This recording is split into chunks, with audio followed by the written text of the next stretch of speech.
भक्ती तू भव्य दिव्य शक्ती तू क्षमाशील पृथ्वी तू हिमदूत अग्नी तू मूर्तिमंत भक्ती तू भव्य दिव्य शक्ती तू क्षमाशील पृथ्वी तू हिमदूत अग्नी तू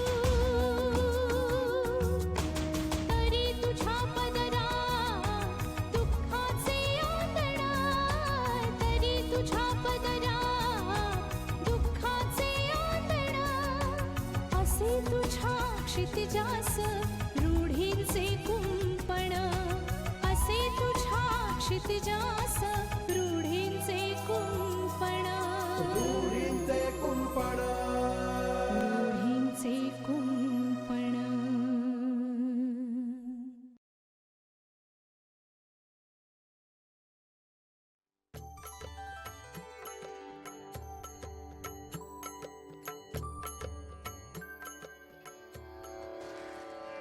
हरि ओम नमस्ते गणपती तुम्ही प्रत्यक्षात तत्वमसि तुम्ही हो केवलम तत्त्वासि तुम्ही अर्थासि तुम्ही सर्व कल्पितं ब्रह्मासि तुम्ही साक्षात् आत्मासि नित्यं सत्यमस्मि सत्यमस्मि अवतारम् अवतारम् अवतारम् अवतारम् अवतारम् दिग्याचा काही फोन आला होता का?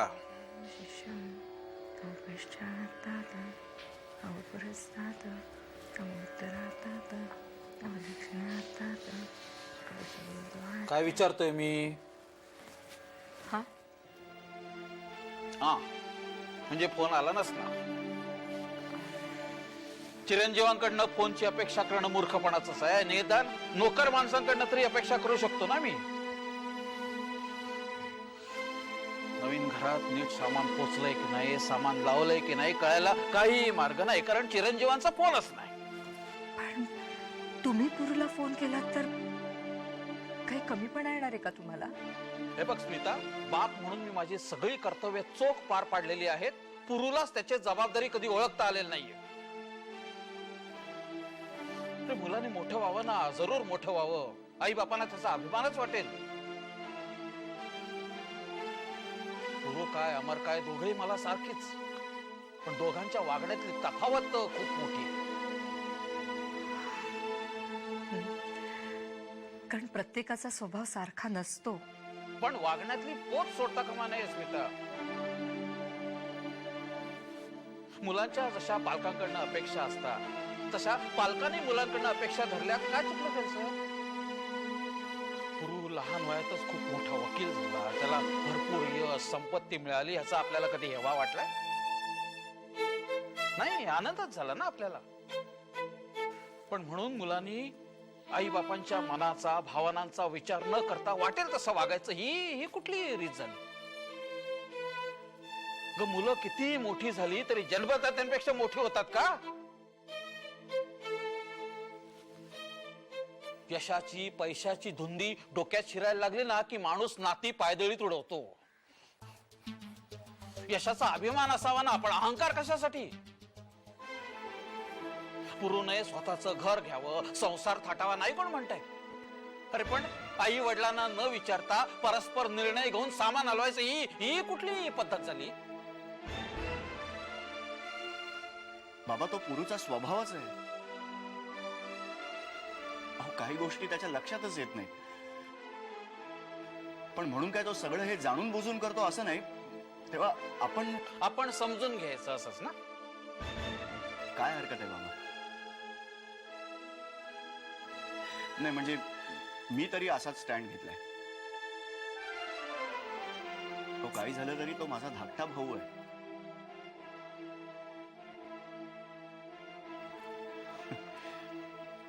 त्याने नाही दिला तरी मोठेपणा मी आपण स्वतःकडे घेतलंय. हे बघ, हे असं गृहीत धरणं मला जमलं नाही, जमणार नाही. तुमच्या स्वभावातला हाच गुण पुरून घेतलाय. नाही स्मिता, आतापर्यंत घेतलेले सगळे निर्णय मी तुला, अमरला, पुरूला विचारून कमीत कमी सांगून तरी घेतलेले. कारण आपण सगळे एक आहोत, रक्ता मासाच्या नात्याने एक आहोत. अरे नवीन घरी जाताना पुरूने निदान एकदा तरी आपल्याला म्हणायला नको होतं किंवा या घर बघायला. हे सगळं खूप अस्वस्थ करणार आहे आम्हाला. पोटच्या पोराकडनं ही अपेक्षा नव्हती. मला कळतंय बाबा, पुरू चुकलाय. हो पण त्याची जगण्याची हीच पद्धत आहे. त्याला त्याला कुणाचीच सोबत लागत नाहीत. तो कुणात गुंततही नाही. अहो त्याचं स्वतःच असं विश्व आहे आणि तो त्या विश्वात एकटा आहे बाबा. आणि आता आपण त्याच्या या वागण्याची सवय करून घ्यायला हवी. अमर, मला तुझ्या आईला हेच सांगायचं. पुरू तर आता गेलाच आहे घर सोडून. आता प्रत्येक क्षणी त्याची आठवण काढत बसेल, त्याचा विचार करत बसेल आणि स्वतःची तब्येत खराब करून घेईल.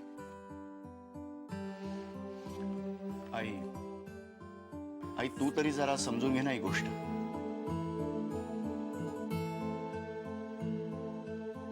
तुम्ही इतका वेळ बोलण्यात वेळ घालवताय ना, त्याच्यापेक्षा जरा पुरूला फोन करा. त्याला विचारा त्याचं सामान नीट लागलं की नाही, काही मदत हवी आहे का. अरे मोठा भाऊ आहेस ना तू त्याचा. स्मिता, जो ऐकतो त्याला दाबायचं आणि ज्याला कशाची फिकीर नाही त्याला पाठीशी घालायचं, हे बरं नाहीये. अमर, इतर वेळेला मी तुला स्वतः बोललो असतो पण आज नाही. नवीन घरी गृहप्रवेश करताना पुरूने आपल्याला आमंत्रण नाही पण निदान सांगायला तरी हवं होतं.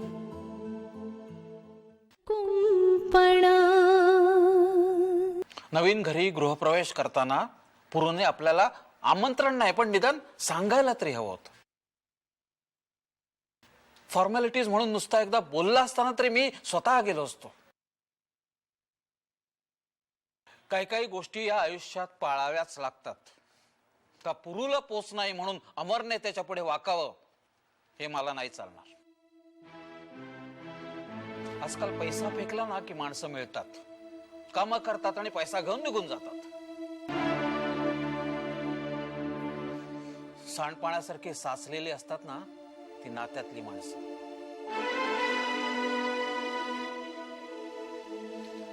जोवर पुरूचा फोन येत नाही तोवर कोणीही तिकडे जायचं नाही.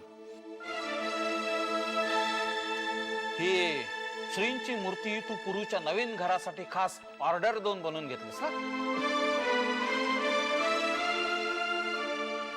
दुर्दैव, पुरूला कशाची फिकीर नाहीये. नशीब त्याचं लग्न लावून दिलं नाहीस, नाही तर स्वतःच्या बायकोलाही चल म्हणाला नसता जाताना. अभिनंदन. मुबारक हो सिस्टर. कॉंग्रॅट्स. मला तुझा अभिमान वाटतो बेटा.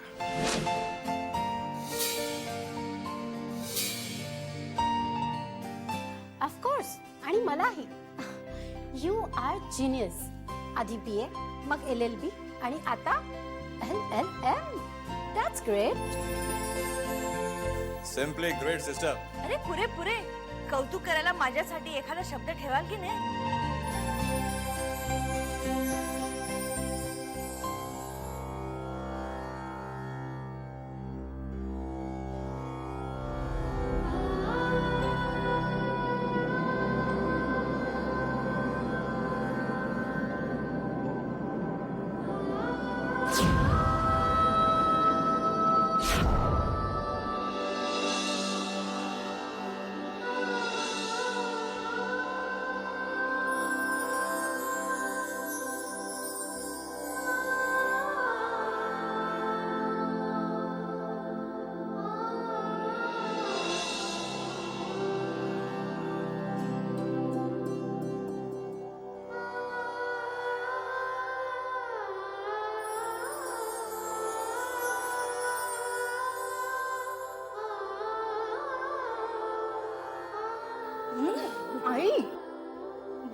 का किती कौतुक आणि ओवाळणं वगैरे काय आहे?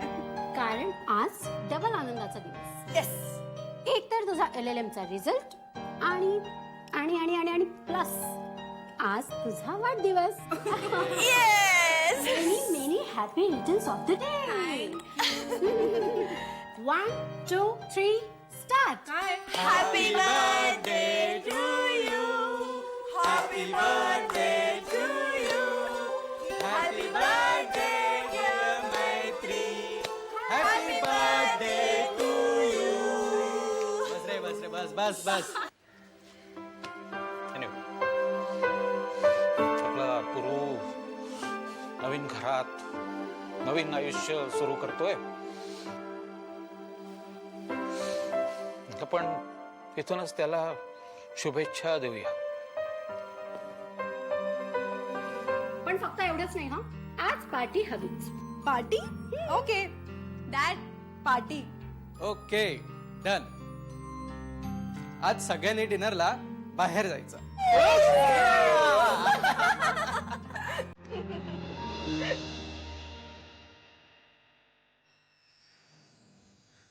तू खूप मोठं यश मिळवलंयस बेटा. आज खरंच मी खूप खूप आनंदात आहे. अहो डॅडी, मग आनंद व्यक्त करा. म्हणजे अहो खिसा मोकळा करा. ओके.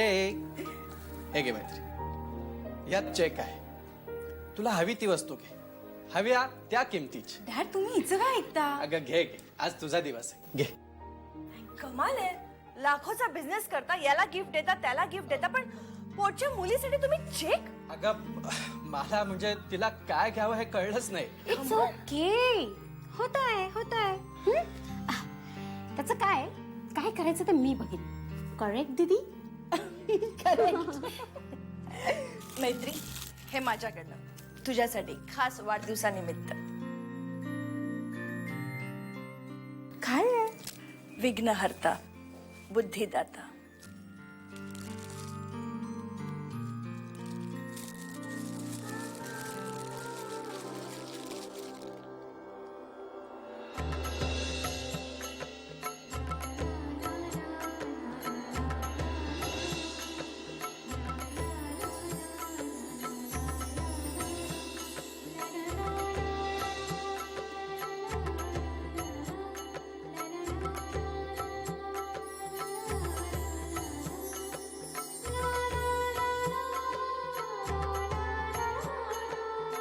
तुझी जिद्द, तुझी चिकाटी जबरदस्त आहे बेटा. तर ऍडव्होकेट मैत्री रमाकांत बर्वे, तुम्ही तुमच्या यशाचं श्रेय कोणाला देतात? तुमचे गुरु कोण?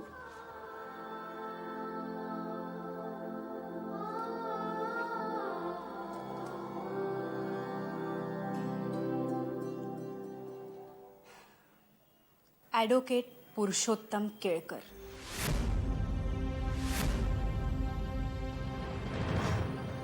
काय? हो. जसं एकलव्याला गुरु द्रोणाचार्यांनी शिष्य म्हणून स्वीकारलं नव्हतं ना, तसंच काहीसं आमच्या बाबतीत आहे. मी गुरु मानते ॲडव्होकेट पुरुषोत्तम केळकरांना.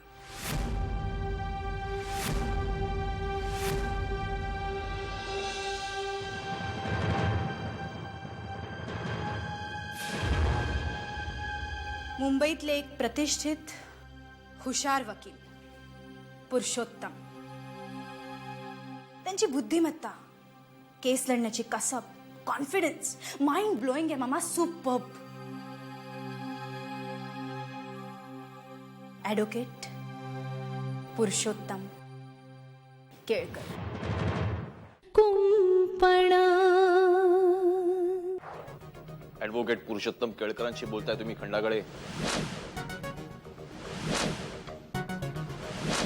8 वर्ष वकिली करतोय मी. माझं यश, माझी प्रतिष्ठा, माझा कोर्टातला दरारा माझ्या कर्तृत्वावर मिळवलाय मी. आणि माझ्या फीस बद्दल बार्गेनिंग करण्याची गरज नाही. बोला. मी सांगतो, तुमचा मुलगा लटकणार. त्याला फोडून काढा आधी. बारमध्ये दंगा करतो, एका मुलीचा जीव घेतो, बरं एका PSI ला दमदटी करतोय. इन्स्पेक्टर शिंदे लटकवणार तुमच्या मुलाला. चला फोन ठेवा. सर, खंडागळ्यांची अवस्था. मला काही देणं घेणं नाहीये. खंडागळ्यांचा मुलगा. मी सोडवू शकतो. फीस 4 लाख. पण सर, बोडस, तुमचा सासरा आहे खंडागळे. Sorry sir.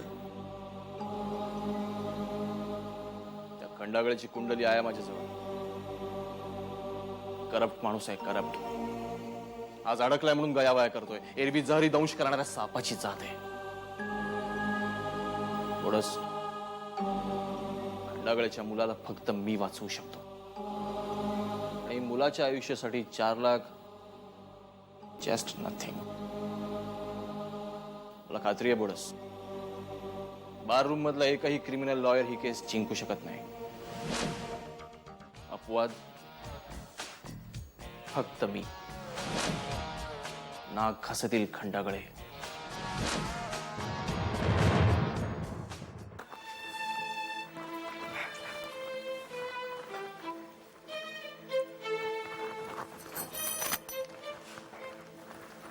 आज सगळ्यांनी उपाशी राहायचं ठरवलंय वाटतं.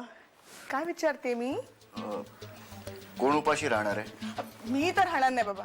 मला तसंही ऍसिडिटीचा त्रास होतो. आई जेवायला वाढू का? नको, नंतर जेवीन मी. आई तू. अमर जा, जा तू जेवायला जा. अंजलीला उगाच वाट बघायला लावू नकोस. पण तू पण चल ना. अमर, आई आता हे तुझं असंच वागणं राहणार आहे का? उगाच स्वतःला त्रास करून घेतेस तू. तुम्ही पुरूला फोन करून का नाही बघत? नको, मी जरा पडते. पण तू. आई असं स्वतःला त्रास घेऊन काय होणार आहे? आणि तुमच्या न जेवणाने काय होणार आहे का? त्यात तुम्हाला बीपीचा आणि शुगरचा त्रास. मला भाई तुमची खूप काळजी वाटते. मी करू का पुरूला फोन? पण माझा फोन आलेला कदाचित पुरूला आवडणार नाही ना. तुम्ही दोघं मुकाट्यानं जेवून घ्या प्लीज. माझी वाट बघू नका, मी नंतर जेवीन. आई. अरे मला भूक लागली तर जेवेन ना मी. आणि दुसरी गोष्ट, पुरूला फोन कर असं मी तुला सांगितलेलं नाहीये.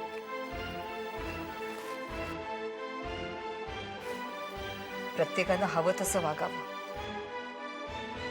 मी सुद्धा आता तसंच वागायचं शिकण्याचा प्रयत्न करीन. आई तू. चूक ज्याची त्याला कोणी काहीच बोलत नाही. आम्ही आपलं ऐकतो तर सगळे म्हणणार हवं तसं वागा. आता आणखी कसं वागायचं मला हेच कळत नाही. अरे जेवणावरती राग कशाला काढायचा? पोटभर जेवायचा नंतर गाल फुगून बसायचं. काय बोलतेस काय तू अंजली? मी फक्त बोलते, वागते का? वागणारे गेले घर सोडून. त्यांना बोलायची हिम्मत आहे? नाही, कारण पैसा आहे त्यांच्याकडे. आणि काय वागण्याची पद्धत आहे. जन्मदात्या आई वडिलांना जो मुलगा विचारत नाही तो मोठ्या भावाला काय विचारणार आहे? आणि वहिनी, वहिनी किस झाड की पत्ती. अंजली, अंजली तू तू भुकेमुळे सैरभैर झालीयस. हो झालीये. उपाशी पोटी नको ते चिंता करत बसायला वेळ नाही लागलाय मला. फोन करता ना तुम्ही? तू मला डिवचू नकोस अंजली. काय करणार तुम्ही? सतत डिवचून सुद्धा परिणाम शून्य. धाकट्या भावानी बंगला घेतला, आम्ही आपलं जगतो दुसऱ्यांच्या छत्रछायाखाली. बस झालं, पुरे झालं. खूप झाले तुझे टोमणे. डोक्यामध्ये ना घण पडतायत माझ्या, घण. असं वाटतं सरळ जावं आणि पुरूला स्पष्टपणे जाबच विचारावा. आता काय संबंध? पैसा त्याचा, बंगला त्याचा. तुम्ही कोण त्याला जाब विचारणार आहे? अगं धाकटा भाऊ आहे तो माझा. असा अधिकार मिळत नसतो, तो कर्तृत्वाने मिळवायचा असतो. मिस्टर अमर केळकर, नवीन घरात न बोलून पुरूनी थोडक्यात आपल्याला आपली जागा दाखवली आहे. खूप मजा वाटत असेल ना तुला याच्यामध्ये? मन कसं आनंदाने भरून आलं असेल तुझं अंजली. नाही, हे असलंच सगळं आवडतं ना तुला? माझ्यावरती कशाला खापर फोडताय? मला काही घेणं देणं नाही कोण बंगला घेतोय कोण फ्लॅट घेतोय. मला माझा संसार महत्वाचा आहे, मी आणि माझा नवरा, बस. अहो काही फरक पडत नाही पूर्वी नाही बोलवलं तर. आपण उलट वाचलो तिथे गेलो असतो तर 5 ते 7 हजाराचं गिफ्ट द्यावं लागलं असतं. अहो तुमचा अर्धा पगार संपला असता. आणि हो, फोन केलात तर मनाची तयारी ठेवा. पुरू फोन घेईलच असं नाहीये.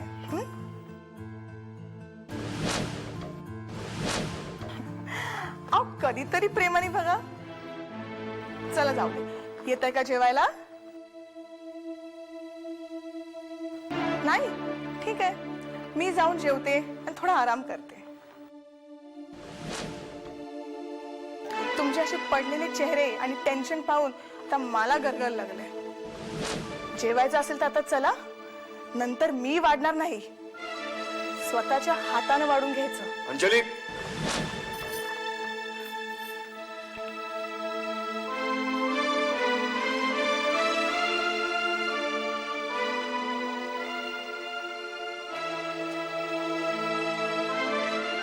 ऍडव्होकेट पुरुषोत्तम केळकर.